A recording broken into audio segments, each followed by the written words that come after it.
bye week blues. 6 teams. Arizona, Baltimore, Detroit, Houston, Kansas City, and Seattle. You know how bad it's gotten for me? I miss Charkandrick West already. Yeah. Can I ask you a question? I saw a bunch of 99.9. Is there a chance that anybody could be 100% owned?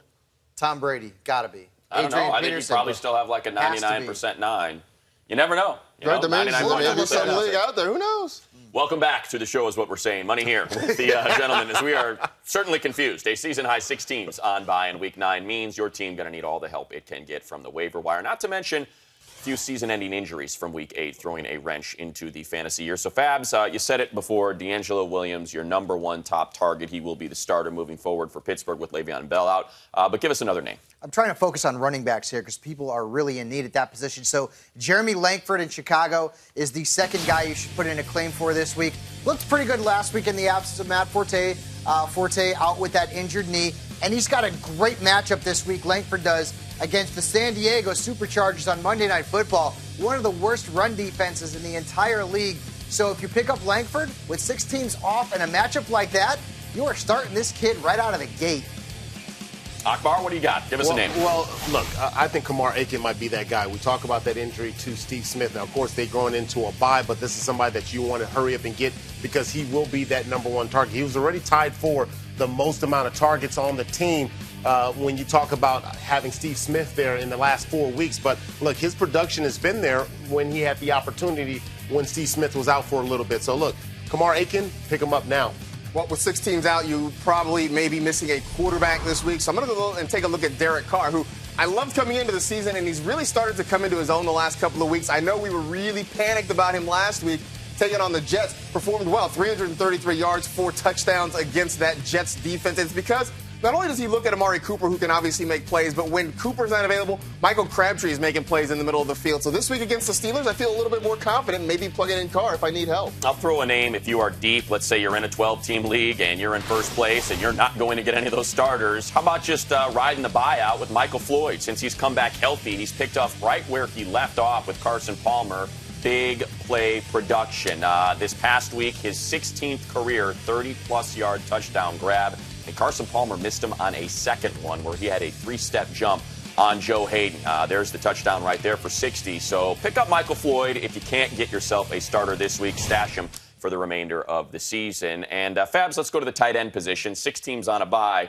Already very limited production from the tight end position. You go where? And there's a good chance a number 1 fantasy tight end is on your waiver wire right now. That's Jordan Reed. This is a guy who, based on averages, is the 2nd most targeted tight end in the entire league. And the Redskins like to throw the football to their tight end. And if you remember what Reed did in the week before their bye, he had a huge, huge game. He's very talented. He's injury prone. But Marcus has said this a couple times, and I completely agree with him. When he is on the field, he's in your starting lineup. Well, I'm going to go to an oldie but a goodie.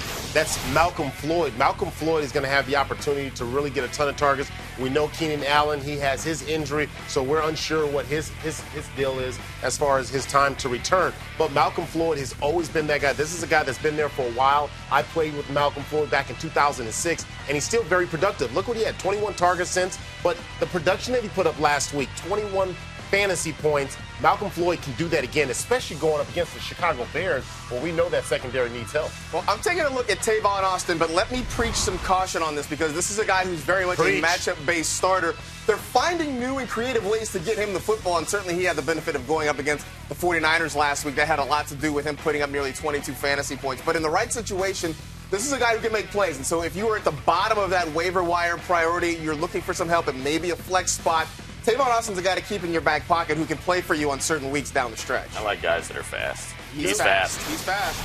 This to me is a top 5 selection. Not only because we're starting to see this Saints offense starting to hum, but how about if you're looking toward the playoffs? If you're in a position of power in your fantasy league, you're talking about the Jags, the Lions, and the Buccaneers in the playoffs for Benjamin Watson and Drew Brees. So if you have a higher priority and you have not been happy with the production at your tight end position, the last 4 weeks, we've seen Benjamin Watson put up some big numbers. Certainly everybody put up big numbers in that game between the Saints and the Giants. But I'd say high priority for Ben Watson moving forward.